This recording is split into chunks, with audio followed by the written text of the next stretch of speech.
और इस ऑब्जेक्ट के जो वर्टिकल कंपोनेंट है वो कंटिन्यूअसली एक्सेलरेट कर रहे हो। प्रीवियस वीडियो में हमने इसके डिफरेंट एंगल्स डिस्कस किए थे।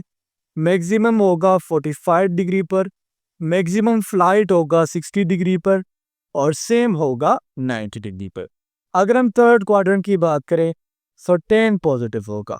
अगर हम फोर्थ क्वाड्रेंट की बात करें तो cos थीटा पॉजिटिव होगा। अस्सलाम वालेकुम, hope so all of you will be doing great. आज की इस वीडियो में इंशाल्लाह हम Pakistan air force test experience of 2 सितंबर 2025 को डिटेल के साथ कवर करेंगे। स्टूडेंट्स, यहाँ पर आप लोगों का एक कॉन्सेप्ट क्लियर कर दूं कि सर ये जो एक्सपीरियंस है ये सिर्फ जीडी पायलट के लिए हैं। सो नहीं, जो भी स्टूडेंट्स आते हैं कुछ सीएई से होते हैं, कोई लॉजिस्टिक से होते हैं और बहुत स्टूडेंट्स ऐसे होते हैं जो जीडी पायलट से होते हैं। सो ये एमसीक्यूज आप तमाम लोगों के लिए बहुत ज़्यादा मुफीद हैं। सो चले आइए अपने वीडियो को एमसीक्यूज।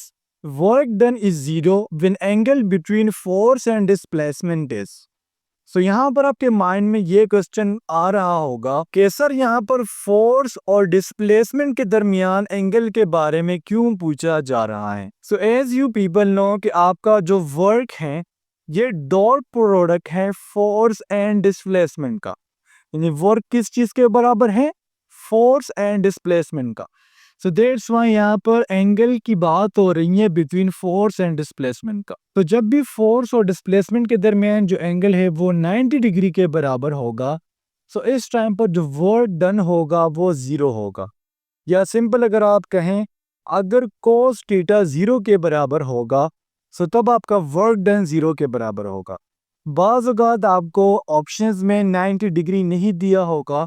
सो सेकंड एंगल भी मैं आपको बता देता हूँ। अगर फोर्स और डिस्प्लेसमेंट के दरमियान एंगल 270 डिग्री के बराबर हो सो तब भी वर्क डन जीरो होगा। या बाज़ औक़ात एमसीक्यूज ऐसा भी आ सकता है, if force is perpendicular to displacement then work done will be। So simple सा एमसीक्यूज है, अगर फोर्स परपेंडिकुलर हो डिस्प्लेसमेंट का सो वर्क डन जीरो हो। Q number 2 is escape velocity on earth is। So first of all you have to know that what is escape velocity। escape velocity क्या है?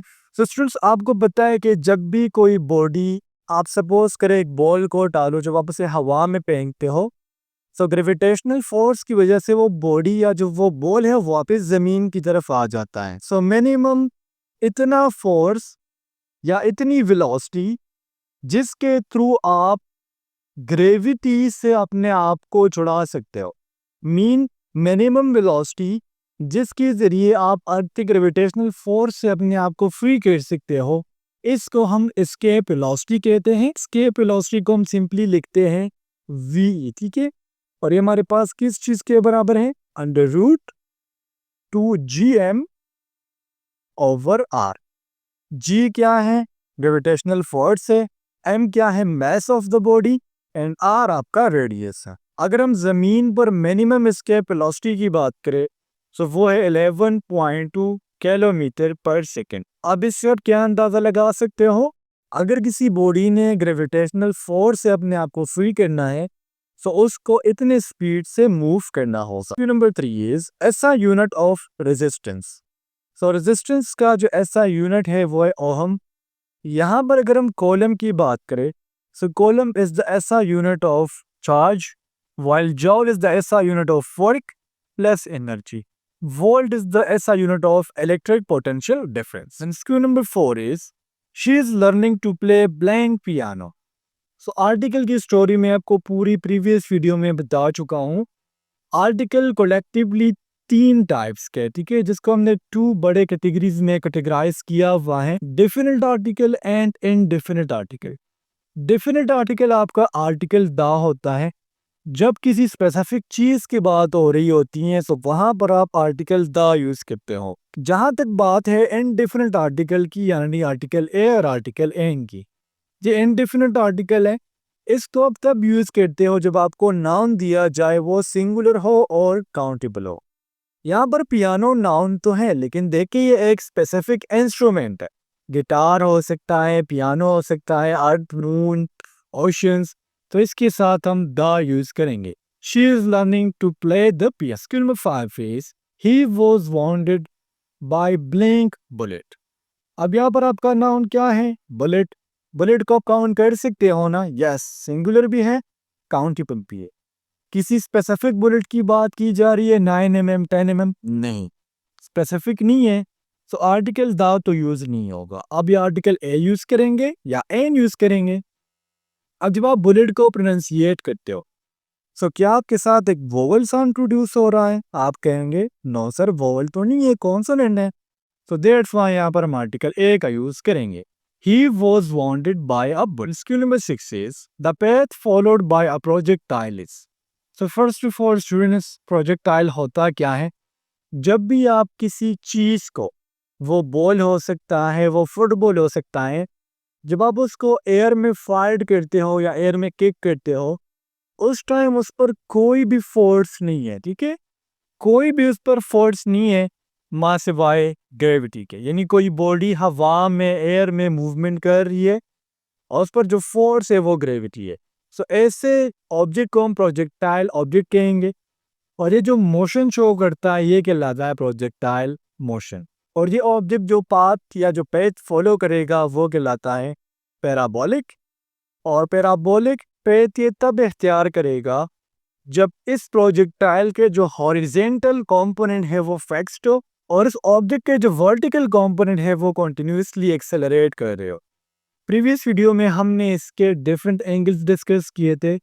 Maximum होगा 45 degree पर, maximum flight होगा 60 degree पर और same होगा 90 degree. Skew number 7 is the square root of 169। So बहुत easy है, 169 को जो स्क्वायर रूट है वो 13 का बराबर। Skew number 8 is multiplicative inverse of blank does not exist. So multiplicative inverse होता क्या है? जब आप किसी नंबर को 1 के साथ मल्टीप्लाई करते हो तो रिजल्ट सेम आएगा, ठीक है? सो मल्टीप्लिकेटिव आइडेंटिटी आपने याद रखनी, ये वैल्यूज में बताने लगा हूँ। मल्टीप्लिकेटिव आइडेंटिटी होती है 1, ठीक है? और एडिटिव आइडेंटिटी होती है 0। ये 2 वैल्यूज याद रखनी है, पेपर के लिए इंपॉर्टेंट है। अब 0 की मल्टीप्लिकेटिव आइडेंटिटी पॉसिबल नहीं है। देखिए, अगर आप 1 0 के साथ मल्टीप्लाई करोगे तो 0 आएगा और रिजल्ट हमें 1 चाहिए, तब जाके हम इसे मल्टीप्लिकेटिव आइडेंटिटी कहेंगे। सो दैट्स व्हाई 0 की जो मल्टीप्लिकेटिव आइडेंटिटी है वो एग्जिस्ट नहीं करती। Skew number 9 is if each element of a matrix is 0 then it is called. Suppose करें आपको कोई मैट्रिक्स दिया गया है, इसमें जितने भी वैल्यूज हैं वो 0 है। सो ऐसे मैट्रिक्स को हम नाम देंगे नल मैट्रिक्स का। यहाँ पर अगर हम सिमेट्रिक मैट्रिक्स की बात करें, भी पेपर के लिए इंपॉर्टेंट है, जब आप ए का ट्रांसपोज लेते हो और वो ए के बराबर आ जाए, ठीक है? यानी ऐसे कर ले A is equal to A transpose या फिर A transpose is equal to A. फिर से हम सिमेट्रिक मैट्रिक्स कहेंगे। स्क्यू सिमेट्रिक तब होता है जब ए का transpose is not equal to A. और इसके अलावा कुछ मैट्रिक्स और है, जिस तरह स्क्वायर मैट्रिक्स है।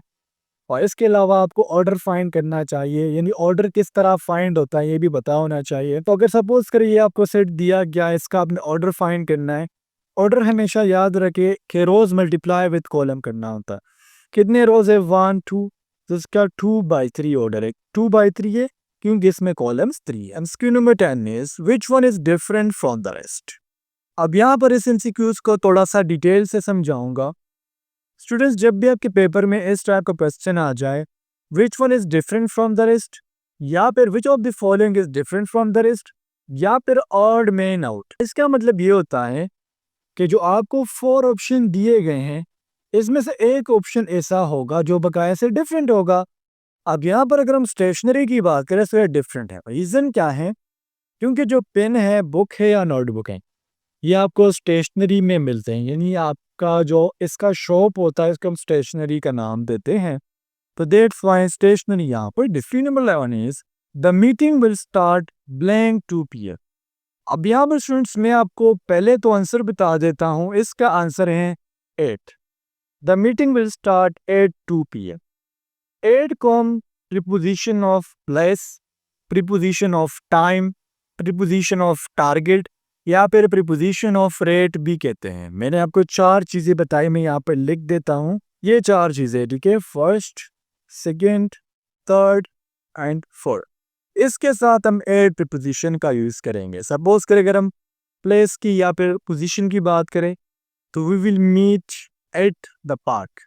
तो देखिए पार्क से पहले हमने एट का यूज़ किया। अगर हम टाइम की बात करें तो the meeting will start at 9 o'clock at night. So वहाँ पर हम एट का यूज़ करेंगे। Target he shouted at me. So देखिए एक स्पेसिफिक टारगेट की बात हो रही है, मेरे पे एक बंदा शाउट हो रहा है। रेट की अगर हम बात करें तो जिस तरह कार की स्पीड है, एयरप्लेन की स्पीड है या फिर ट्रेन की स्पीड है, the car is moving with at a speed of 100 kilometre per hour. So यहाँ पर देखिए टाइम की बात हो रही है तो टाइम के साथ हम एट पोजीशन का यूज करते हैं। MCQ number 12 is complete the given series. अब ये सीरीज निहायत इजी है। जस्ट आपने क्या करना है, वन लेटर को मिस करना है, ठीक है। ए के बाद बी को मिस करेंगे सो आएगा सी। सी के बाद डी को मिस करेंगे सो आएगा ई। ई के बाद एफ को मिस करेंगे जी। जी के बाद एच को मिस करेंगे सो आंसर आ जाएगा आई। तो देखिए सीरीज कंटिन्यू है। आई के बाद जे को मिस किया गया है तो आगे लिख दिया गया। सो इस तरीके से आपने सीरीज को फाइंड आउट करना होगा। Question number 13 is what is the standard form of a quadratic equation. So एक होता है लीनियर इक्वेशन और एक होता है क्वाड्रेटिक इक्वेशन। क्वाड्रेटिक इक्वेशन तब होता है जब x का मैक्सिमम पावर 2 आ जाए। सो क्या इक्वेशन है, x square plus b x plus c is equal to 0। तो ऑप्शन ए में आपका करेक्ट ऑप्शन प्रेजेंट है। इसके अलावा लीनियर क्या है, a x plus b x plus c. तो यहाँ पर x का मैक्सिमम पावर 1 है और जो माइनस बी और ए आपको नज़र आ रहा है ना, ये हम यूज़ करते हैं अगर हमने रूट्स फाइंड करना हो। सो बाज़ का इसका भी एमसीक्यूज आ जाता है, सो ये आपने याद रखना। MCQ number 13 is antonym of except. So हमने प्रीवियस वीडियो में एंटोनिम्स और सिनोनिम्स को डिटेल में डिस्कस किया था। एंटोनिम्स को मुतज़ाद अल्फाज कहते हैं, यानी जो भी आपको अल्फाज दिया जाएगा, जो वर्ड दिया जाएगा, उसका आपने उलट अल्फाज चूज़ करना है। एक्सेप्ट में किसी चीज़ की मंजूरी देना, सो यहाँ पर इसका जो करेक्ट एंटोनिम है वो बोथ ए एंड बी है, मीन रिफ्यूज एंड रिजेक्ट। यहाँ पर अगर हम रिट्रीट की बात करें so it will be the kind of synonym of accept. Question number 15 is the minimum number of forces that keep the body in equilibrium are. यानी हमने इतनी फोर्सेस बतानी है जो एक बॉडी को इक्विलिब्रियम में रखे। so वो फोर्सेस होती हैं 2। मैं यहाँ पर आपको 3 की भी क्राइटेरिया बताऊंगा कि 3 क्यों नहीं हो सकते। सो 2 फोर्सेस क्यों एक बॉडी को इक्विलिब्रियम में रख सकते हैं और कब रख सकते हैं। फर्स्ट ऑफ ऑल जो फोर्सेस आप अप्लाई कर रहे हैं, देखिए हमने कहा ना 2 फोर्सेस, अगर ये फोर्सेस की जो मैग्नीट्यूड्स है वो इक्वल हो। सेकेंड वन, अगर ये अपोजिट इन डायरेक्शन, ठीक है, अगर ये क्राइटेरिया किसी 2 फोर्सेस में है तो तब जाके वो फोर्स बॉडी को इक्विलिब्रियम में रख सकती है। And third one, acting on the same line. अगर यहाँ पर हम 3 फोर्सेस की बात करें तो 3 फोर्सेस एक बॉडी को तब इक्विलिब्रियम में रख सकती है जब वो ट्रायंगल की शेप में हो और ये हेड टू टेल रूल के अकॉर्डिंग एड उवी हो। Last MCQ is cause is positive in which quadrant. तो यहाँ पर मैं आपको क्वाड्रेंट्स बता देता हूँ। अगर हम फर्स्ट क्वाड्रेंट की बात करें तो यहाँ पर तमाम कोस साइन 10 ये तमाम पॉजिटिव हों। अगर हम सेकंड क्वाड्रेंट की बात करें तो इसमें सिर्फ और सिर्फ साइन पॉजिटिव होगा। अगर हम थर्ड क्वाड्रेंट की बात करें तो 10 पॉजिटिव होगा। अगर हम फोर्थ क्वाड्रेंट की बात करें तो कोस थीटा पॉजिटिव होगा। और यहाँ पर इसका करेक्ट आंसर नहीं है। कोस जो ये पॉजिटिव है कौन से क्वाड्रेंट में, फोर्थ क्वाड्रेंट में। सो माय रिस्पेक्टेड स्टूडेंट्स, ये आपका था आज का एक्सपीरियंस। उम्मीद करता हूँ आपको तमाम एमसीक्यूज क्लियर हुए हों। कोई भी डाउट हो just drop your question in the comment section. मैं इंशाल्लाह आपको आंसर लाजमी दूंगा। नेक्स्ट वीडियो में मिलते हैं। अल्लाह हाफिज़।